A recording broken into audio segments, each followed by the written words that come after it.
Let's do this, Bobby. Hello. Hi, Bobby. We can hear you. Good. All right. We're here, Celtics postgame show. The Celtics beat the Sixers 110-106. Not at all really what the game was like.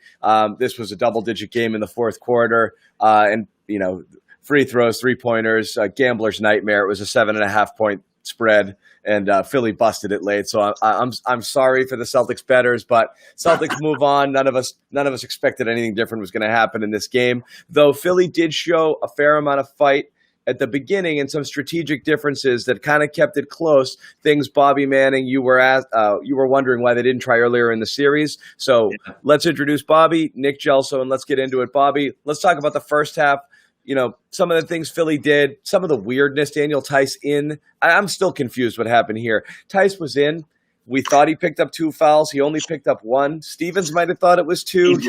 He sat him after 30 seconds, sat him the whole quarter. We realized he only had 1 foul. It really threw off the rhythm of how that game started. You had Cantor in there. You had Rob Williams in there. It was a really messy first quarter. But let's get into the start of the game before we kind of, eulogize the Sixers once and for all here.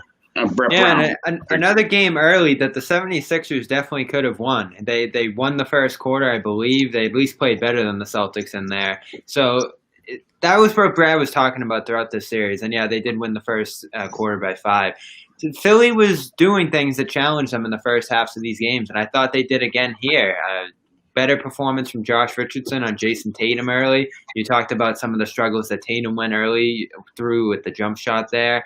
And letting Al Horford roll with the bench. Love the lineup that they put out there with Korkmaz and some of the wings. And he was able to take it to Grant Williams. Grant's a guy who Stevens has been having chase Horford on and off the floor when he goes to center. And it didn't work this game. I thought Al was outstanding, and he set an early tone for them. But as it has in this series, the 76ers don't persist into the second half, especially Embiid. It just seems that the Sixers cannot put it all together for 4 quarters or even 1 quarter. They just tend – I don't know. Brett Brown has lost that locker room. He comes out with a game plan, and then somewhere along the line they go off track and don't come back to it. But today was their best played game. Yeah, Embiid waved them off twice in this game. First, he stopped playing the drop coverage and guarding Kemba, which actually worked. And then second, he gets his 5th foul in the 4th and waves Brown off, taking him out of the game. So, he lost the team here, and he'll be done. Oh, he lost them a while ago. Well, Bobby, you said Horford was outstanding. I wonder what our standard for outstanding is. Again, we're talking about a guy who had 8 points and is flexing and talking about how the guy guarding him is too short in the first half, and even Doris Burke friggin' lit him on fire there. Like, I guess you could say that when you get 8 points. He finished with freaking 12. Okay, and again, it's very clear that he's better when he gets to play without Embiid on the floor. And I guess this is part of Philly's problem. And honestly, this has a lot to do with kind of what happens this offseason when you're talking about what to move. At the end of the day, Bobby, and we talked about this last game, Horford's not going anywhere. It's an immovable contract, especially given the financial situation regarding the league. Tobias Harris is an immovable contract. So you have to move someone who makes money, who actually has value. And now, because you're saddled with these guys, you may have no choice but to move Embiid or try to, and just commit to Al being your center for the next couple of years, because that's what you've got. Because that's going to be a problem for them right now, is Al can play on his own. He can't play in a lineup with Embiid. And you're stuck with Al. He's not going anywhere. So while you'd rather not be stuck with Al, they are. And that's a reality. That might affect their decision-making in the offseason. Clearly, it is not Simmons and Al. It's Embiid and Al maybe that can't play together, right? So, well, it's both. It's both. I don't know. I think Embiid and Horford ended about a -44 together in the series. So that was a disaster too. And again, that's poor coaching by Brown. Doesn't adjust until game 4 with that. And Horford getting scorched again and again. Everybody could see it. He couldn't stay in front of Jaylen Brown. Not only that, I mean, when they switch in Kemba, you have Kemba. I mean, he broke more of Al. I didn't know Al Horford had that many ankles. 3 ankles left on the floor, 6 if you count both of them times 2 there. So he was doing plenty of that today. It's a debacle there. Brett Brown is not a bad coach. He's can't coach these guys. I mean, I don't know who can. I think that it starts at the top, and Embiid. Let's start right here. Embiid can't play more than one half. He's immediately winded, gassed, and out of shape. Died in the fourth quarter again tonight. It is pretty amazing, and the flopping that he does in the second half is honestly, I think, just because he needs a rest and he just wants to lay on the floor, But you're right. I mean, he's and this is why Al used to make him work and why he would burn him out as the game would go on, So, and that's what I'll say this for Al. I said this after Game 3 too. Awful fit. Awful deal. Those two things are certain. I feel like he has something left to give. Now, you talk about Embiid moving. He's a massive contract too. So if something stops Embiid or Horford from moving because of the monetary concerns in the league, it's going to be tough for a team to pick up Embiid's contract too because it's equally bloated. Probably $33 million over the next couple of years. Yeah, but Embiid has a future. Al is ready for the retirement home. Embiid has a future. Of course he does. He just has to get his head on his shoulders. Injury prone, those kind of things. The conditioning. He's still he won't be an easy piece to move. He would be great if they teamed him with a veteran. You thought Al. Who are we talking about? I spaced out. This is Embiid. Okay, I couldn't remember. He won't be much easier to move than Horford, and I mean that in terms of getting something back, which is what they have to do. And that's where it's going to be tempting. That's where it's going to be tempting to move Simmons. Yeah, the salary's the huge thing right now in the league, and all three of those guys have massive contracts. Yeah. Al is taking a beating, and I get it, and we're going to take a beating in the comments for sticking up for him. But the truth is, Al Horford has a track record of being able to play with everybody except Kyrie Irving and Joel Embiid. I thought he played good with Kyrie, except the best players on the last two teams he was on. Okay. But I mean, look at who you're talking about, John. I mean, you're not talking about I wouldn't compare those two. Sane people. I mean, I like Embiid. I don't like Kyrie, but I like Embiid. But he's not all upstairs, and I think Al is very, very routine-oriented. He's mature. Yep. That locker room is clearly a cluster. You know what I'm saying? So I can't see. Did you like how I edited myself there, John? A cluster. Yeah. Oh, did you mute that? I'm going to swear right now. Hold on. I'm going to mute myself. No, I didn't mute it. I just pretended I did. But, yeah, I was basically imitating Brett Brown at that moment. Nobody heard good. That's good. And, Brown, you do feel a little bad for them because he's trying to make things work. He's not coaching the best game, and then they're right in this until about 77-77, and Harris's head flops off the floor, disgusting injury, and they just lost all life when that happened. So that was the only. This is Harris. This is the same Tobias Harris who was shooting 8% from three in the series prior to this game. That guy.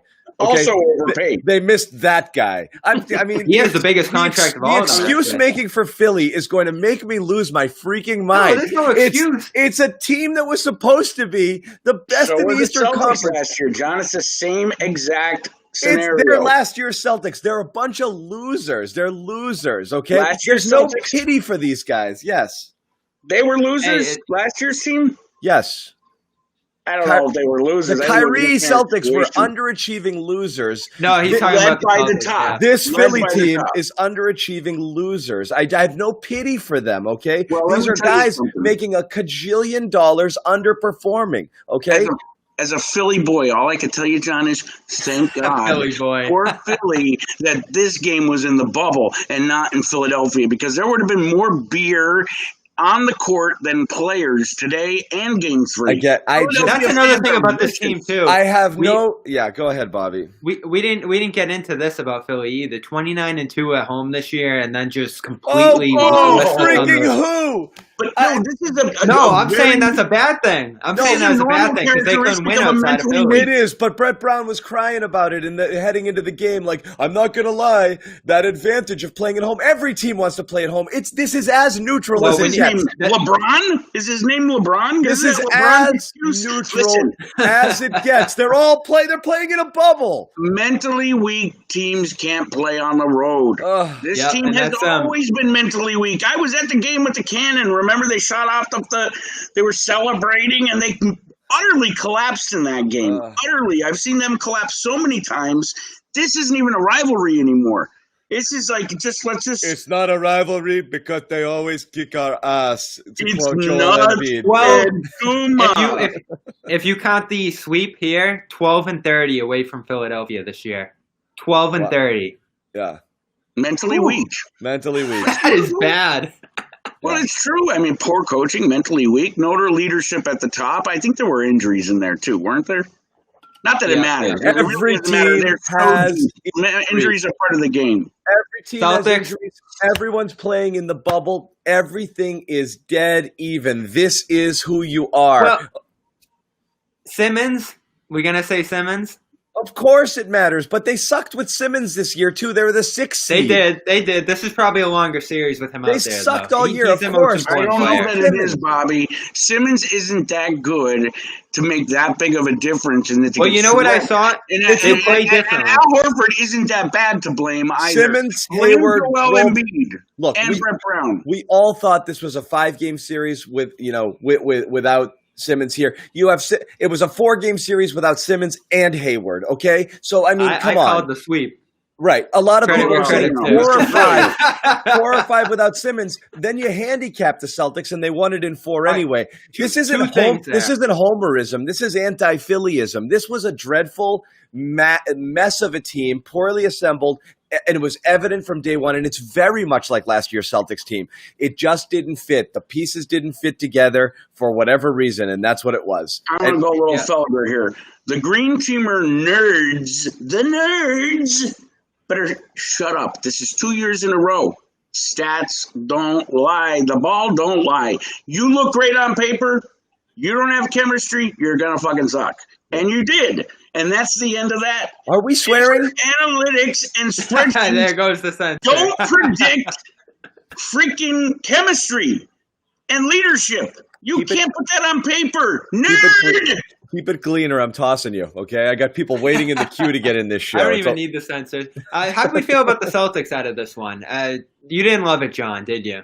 I mean, I thought, we know what it is. They played to me like a team that knew that whenever they needed to turn it on, they would do whatever it took to win the game, and they did it 3 times this series. I think they sensed it. It was a game. It was like, these guys can't run with us. That was the vibe I got a lot at times. They played loose. They didn't value possessions. They stopped swinging the ball at a certain time.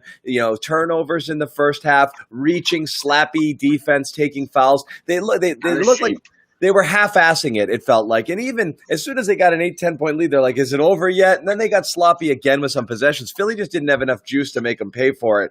And, Bobby, when you say if Philly had employed these tactics in Game 1 or earlier in the series, it might have been different. I don't think so, because I think ultimately when the Celtics needed to take it seriously, they were. Well, they did some dumb things. Yeah. This is what worries me about the Celtics too. Is it came easy for them in this one. All they had to do was run a high screen, get Tatum and Kemba loose either in between or at 3, and they were getting a wide open shot at any time. That's not going to happen against Toronto. No, I don't know what they're doing. Philly was giving Kemba was shooting practice jumpers. Yes, I mean, just practice elbow jumpers. He could have done that all game. This was the easiest game of Kemba's life. He could have had 70 points if he wanted to. You could give the ball. I'm so baffled. Like, why Philly? Okay, Philly, why don't you put it to Horford in the post when Jalen's on him? Great. Why didn't Boston give Jalen the ball in the wing, isolate, and just go at Horford till you play him off the floor? They felt bad, John. How many angles are they going to break? Play the guy off the floor. Now, I think that's what Brown said.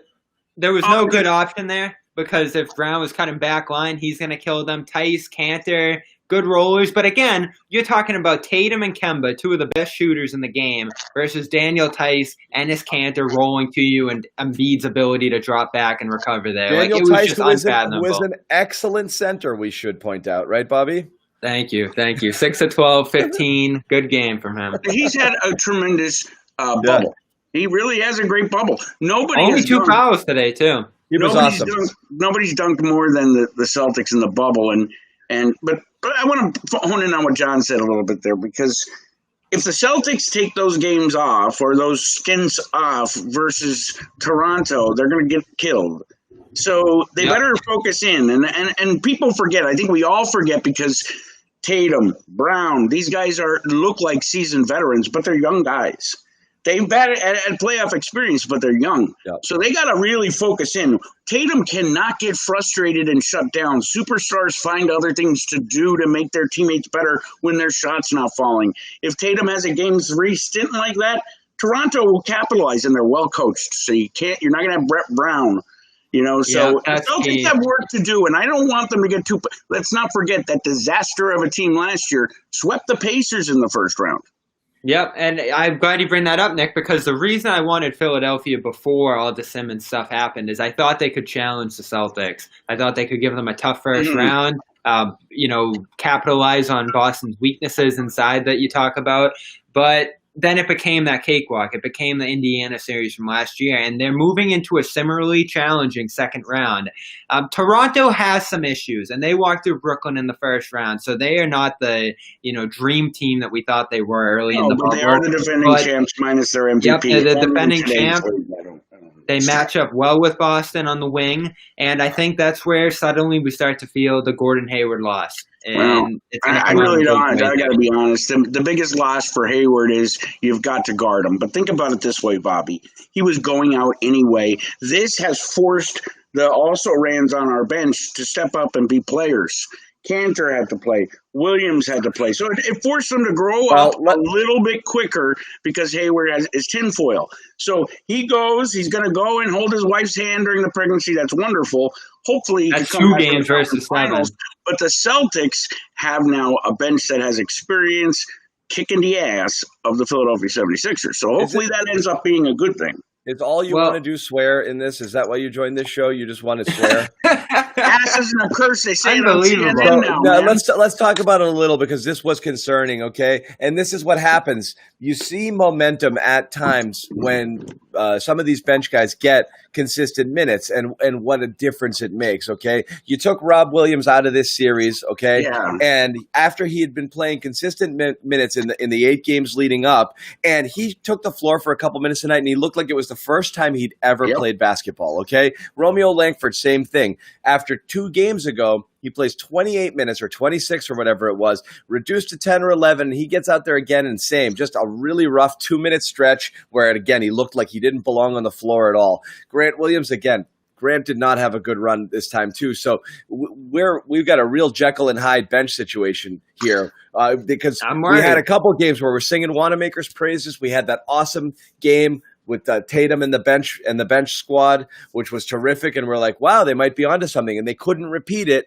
because of foul trouble where they couldn't stay that rotation. So I don't know what we're looking at when it comes to the bench here going into round 2. You have no idea. And Sammy was again today. He was awful today. Awful. Brad was yelling at him. He was all, how the did you travel under the basket? He had nowhere to go. He makes this great offensive rebound, and he's standing under the basket. Why? He starts shuffling his feet. Why walk? There's nowhere left to go. You're already under the basket. It was so perplexing, but he was frustrating. So again, anytime one of these guys check in, you have no idea what to expect. Yeah, I was really disappointed not to see more Robert Williams. And I'm not one of those guys, Time Lord guys, that are like, "Ooh, play him so we could have us mascot." No, I thought he's been great in the bubble, and I would have liked to see him a little bit more, Robert Williams. Cantor played well, though, too. Cantor played well in this series, but they found a good one to play him in, where he's able to guard Embiid and not have to do all that perimeter defensive play. And Grant good in this one, too. 4 for 4 from 3. He showed some strides, but again, it's all about the matchups when it comes to their bench, when it comes to the center position. And I don't know if those. Here we go. I don't know if those guys have an advantage against Toronto. It's a completely different style of play, and it's just skill set too. All the way around. You don't have a team that has revolted on their coach and revolted on each other and are out of shape. The championship thing too, Nick. It matters. It really does. That team believes they can repeat. Let's face it. I'm not questioning Kemba. He's a killer. But if I heard NBC one more time talk about this being his first playoff win, I was going to vomit. Now, I want to bring up Kemba, too, because we said it came early for him, easy for him in this series. It's going to be the complete opposite against Toronto. Kyle Lowry is going to go at him defensively, and it's going to be a challenge for Kemba to Who's Van Fleet going to guard? Now, that could be your advantage. Semi, Grant, those guys. Van Fleet's a starter. Yeah. Yeah, I mean, Who's but he who's guarding? going to be Marcus Smart? He's going to have to guard Marcus Smart, who's I guess. I'll put who's shooting Marcus. probably 40%. Here's where Marcus breaks that offensive jinx. He's going to start posting Listen, up. man. He's going to post up Van Fleet. Physically, it makes I more This agree is with sense. Marcus that, Smart series. John, I But agree you can with see that. Marcus. You can see Marcus in the post. You can see Marcus getting physical there.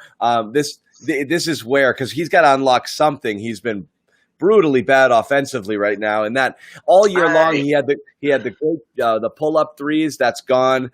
Catch and shoot. It'll come back. He's streaky. He's not a pure shooter. He goes in streaks, and you're right. This is a perfect series for Marcus to show up and be Marcus. But the thing about Marcus Smart is he still does Marcus Smart things. He still defends. He still gets the 50-50 balls. He's out hustling everybody. So he was still important. I mean, he sucked offensively in this series, but he still did good defensive things.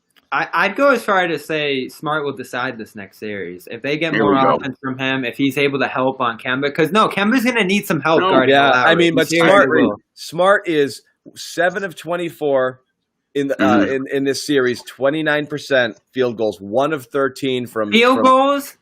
But listen, Marcus Smart Yes, can be 7 that going and in. 1 of 13 from 3. I mean, And you know what? I love that stat line because it can be game one against Toronto, and he would take and make the winning 3-point shot if it was down the line. That's just Marcus Smart. I'm telling you, I think you're right, John. He'll have a breakout series here. I think he has to, because I think that's an area where, again, that could work in their favor. But I don't know. It is, we have talked up Toronto as this boogeyman, but the Celtics have been successful. And again, such disrespect for a champion. I know. But I get why you're saying it because their MVP denigrated their team. Sorry, that's a whole new topic. Did you guys hear about how last night I was invited onto an NBA Celtics show and I went on for 30 minutes about the NFL? So I've now been banned from everyone's guest lists. You're going to be banned from here, too, if you I keep know. going. I know. John's so pissed off he's frozen. No, I'm reading. You're looking at the green teamers. Oh God! He's lucky I'm a bit more censored here. No, I'm just looking Cantor at this year. Yeah, I'm looking at some comments, and I'm waiting. The Toronto fans, we've learned, They are spicy. And if there's any of you out there, fire in the chat here. We'll get involved in it because we have been all over the map on Toronto for real. We gave them a ton of props. But before the Celtics played them as possibly the best team, they were the best team in the bubble heading into that matchup late in the regular season. Celtics demolished them, but Toronto was still they're crazy hot. 35 and 5 over the last 5. And the Hayward thing, the Hayward thing changed it. So now we're trying to figure out what kind of series this is going to be, and I think it's going to be an interesting one. I think with Hayward, I would have given Boston the edge, but this comment's money right here. Yeah. Mm-hmm. This comment's money because Jason Tatum may slow down a little bit against Siakam's defense, so I wouldn't count on it because he's just money from everywhere on the floor right now. Wait a minute, he didn't touch a ball for 3 months. I mean, he's been phenomenal. Siakam's been shaky. He has, and he's their front man. I know Lowry can come through better on some nights. Van Fleet can go off, but they'll need Siakam to be better to win this series. Yeah, this is a Time Lord series, I've been told. We'll see. This is the same. So I'm looking at Cantor. Series. Cantor's a plus against Toronto this year. 11 points a game, 9 rebounds per game, better than I thought against them. So he may be playable in this one after all, even though he had a it great looks Christmas Day game. If I remember correctly, I think he did. Yeah, you're right about that. I mean, I think we were a bit over putting too much emphasis on the Hayward injury. I'm one of those guys. Like I do realize that he is a big loss. You have to guard him, but at the same time, like I said, the Celtics had to prepare for him going anyway. And truthfully, when have we seen Kemba Walker and Gordon Hayward both healthy and playing amazing together? Not often, if at all. I mean, I really haven't. I mean, this season, Gordon had a decent year. It was okay. The bubble was his best stint of stretch of basketball. But when did we see it where they were both on the court amazing together? And we haven't. And the Celtics have fared fairly well. So I think it's a bit less than everybody's saying, especially Danny Ainge is going on the radio circuit, just hammering it because he wants people to let their guard down, I think. Nick, what are you talking about? It's less about Hayward, and if you want to go in that direction, Hayward matters a ton, man. I mean, Hayward matters a ton here. Yeah, you can't compare Toronto and Philly either. Because that's the whole thing is your margin for error. You get further in these playoffs, your margin for error goes down. So a 2 of 19 Tatum game, which could happen again, or just an off game, needs to be offset somewhere. And the Celtics' strength was always that you've got 4 guys who can score 30, which means 2 of them can have shitty games, and you could theoretically be picked up by the other 2. And an occasional. Are you saying Daniel Tice can't score 30? That's the thing is you're just putting the burden on people who are less capable of doing it. Gordon Hayward has scored 30 points and carried an offense before. He's done it his whole 5 years career. ago. And he's done it plenty of times this year where it was he would have been able to. That was the Gordon Hayward game. And then when guys are out or missing, he absolutely has it in his bag. It's just based on rhythm and what the game needs. But Gordon, I think always gives you what the game needs, and that's great. When he needs to score, when he needs to run with the second unit, when he needs to bring up the ball. That's where he's missed. When the offense runs through him, it allows you to play different rotations and always have offensive threats out there. And now you don't, John, especially when tonight. Yeah, especially when Marcus is dry. I think everything you're saying is right, but at the same time, you didn't address what I just said. We've not seen it from. We've not. You have basically named everything that Hayward can do. We know what he can do. He's done some of it in the bubble, but he's not done any of it consistently. And the Celtics have fared fairly well without Gordon Hayward the last 3 years of this $100 million. Prior to his injury or this year when he went out again, he was close to 20 points per game and looked as good as he'd looked. It took him a little while. Took him a little while to get back to it, and then he looked terrific in the bubble again. Not having that Gordon Hayward is a killer. His stat line was surprising when you looked at it after the pause, because you said, okay, 17 points. I think he had like 4 and 7 maybe, but 17 points. You're thinking, okay, but he never really dominated. And as a matter of fact, he missed more clutch. You don't need him to dominate. You need him to be your third or fourth option. You're talking about him 30-point games. I haven't seen one Hayward 30-point there with his shooting. It's all about shooting when it comes to getting those big scoring games. He's capable of doing it. It's in his repertoire. That's what I said. I'm not saying you're counting on 30 points from him. I'm saying he's capable of it, and it helps spread the wealth. It helps spread the wealth. That's the thing. The thing that's missed is the bench. I agree. The bench run, being with the second unit, and then also the fact that you got to guard him whether he's on or not because he's Gordon Hayward. So the passing here, but I just don't see it as the nail in the coffin. I just don't see it. I have not seen enough of him in a Celtics uniform play these style of games you guys are talking about. The bubble is the best he's been. He was a good role player. He wasn't even a fringe all-star player prior to the first injury. No, I got to disagree. He's way beyond that. All-star game, Jaylen Brown didn't make it. He should have.